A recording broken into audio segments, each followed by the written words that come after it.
महात्मा गांधी के उपनाम के सहारे अपनी राजनीतिक दुकान चलाने वाले नेहरू गांधी परिवार ने राष्ट्रपिता महात्मा गांधी को ही नहीं बल्कि पूरे देश को धोखे में रखा। गांधी जी की आखिरी दिनों में लिखे उनके लेखों पर गौर किया जाए तो ये साफ था कि बापू कांग्रेस मुक्त भारत का सपना रखते थे। वो चाहते थे कि कांग्रेस को भंग कर दिया जाए, लेकिन राजनीतिक महत्वाकांक्षाएं रखने वाले जवाहरलाल नेहरू ने गांधी जी की इच्छाओं पर अपने सपनों को सर्वोपरि रखा और फिर शुरू हुआ नेहरू गांधी परिवार की वंश बेल का खेल। कांग्रेस अध्यक्ष पद से लेकर प्रधानमंत्री पद तक नेहरू गांधी परिवार ने खुद को ही तवज्जो दी। इस परिवार ने कांग्रेस में किसी का कद बढ़ने ही नहीं दिया और कांग्रेस को एक फ्रेंचाइजी की तरह चला कर रखा। इन्होंने देश भर में एक ऐसा माहौल बनाया कि लगने लगा जैसे नेहरू गांधी परिवार के बिना कांग्रेस का कोई वजूद ही नहीं है।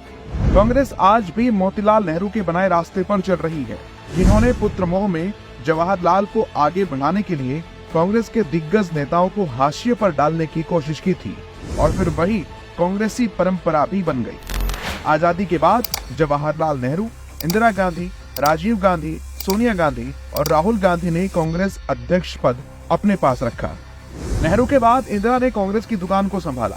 प्रधानमंत्री और पार्टी अध्यक्ष के रूप में इंदिरा गांधी ने अपनी पार्टी के छत्रपों को खत्म किया। उनके रहते ही संजय गांधी की तूती कांग्रेस और इंदिरा सरकार में बोलती थी।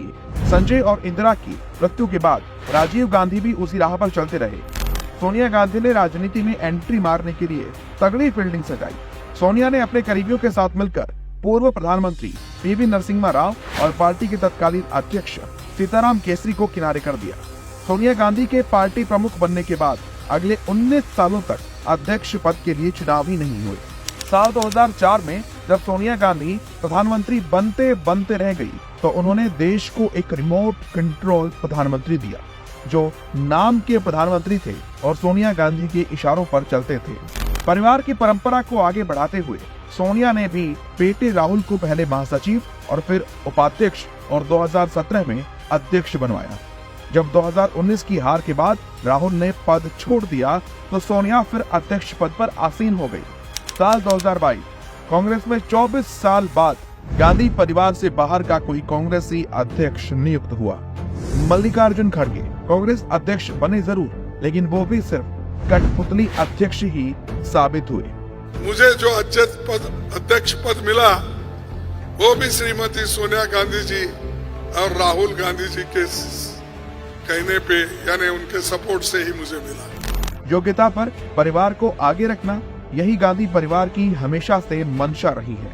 तभी तो गांधी परिवार के चिराग राहुल गांधी को प्रधानमंत्री बनवाने के लिए कांग्रेस पूरा जोर लगा रही है। घमंडिया गठबंधन में ज्यादातर राजनीतिक दल अपने परिवार को बचाने निकले हैं और कांग्रेस उस घमंडिया गठबंधन की अगुआ पार्टी है, क्योंकि हो सकता है कि आने वाले समय में कांग्रेस की परिवारवादी बेल नेहरू गांधी परिवार से निकलकर गांधी वाड्रा परिवार में बदल जाए।